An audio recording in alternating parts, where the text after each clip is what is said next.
మధ్య కాలంలో మెగాస్టార్ ని తెగ తిట్టిన వర్మ ఇప్పుడు కొత్త మాటలు చెబుతున్నట్టుగా ఇండస్ట్రీలో టాక్స్ వినిపిస్తున్నాయి. చిరు నటించిన ఖైదీ నెంబర్ 150వ చిత్రం రిలీజ్ సమయంలో వర్మ ఓ రేంజ్ లో ఈ మూవీపై నిప్పులు చెరిగారు. తన ట్వీట్లతో మెగాస్టార్ మూవీకి పూర్తి నెగిటివ్ టాక్స్ ని తీసుకురాగలిగారు. కానీ ఈ మూవీని ఫ్యాన్స్ ఓ రేంజ్ లో హిట్ చేశారు.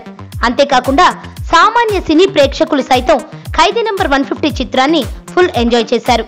అయితే ఈ మొత్తం వ్యవహారంలో చిరు వర్సెస్ వర్మ అన్నట్టుగా పోటీ వాతావరణం ఏర్పడింది.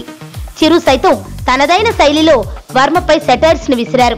ఇదిలా ఉంటే తాజాగా ఇండస్ట్రీలో వినిపిస్తున్న సమాచారం ప్రకారం చిరు నటించబోతున్న 152వ చిత్రానికి వర్మ దర్శకత్వం చేసే అవకాశం ఉంటుందని అంటున్నారు.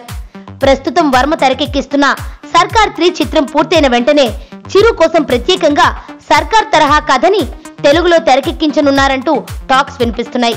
ఇందుకోసం వర్మ ఇప్పటికే చిరుతో మాట్లాడినట్టుగా ఇండస్ట్రీలో వినిపిస్తున్న సమాచారం.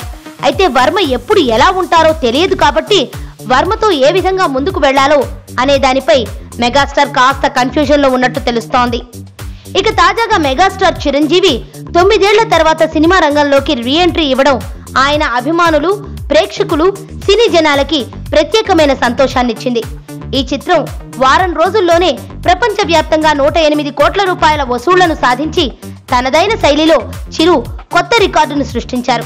మొత్తంగా వర్మతో చిరు ముందుకు వెళతారో లేదో తెలియాలంటే మరికొంతకాలం వెయిట్ చేయాల్సిందే అని అంటున్నారు.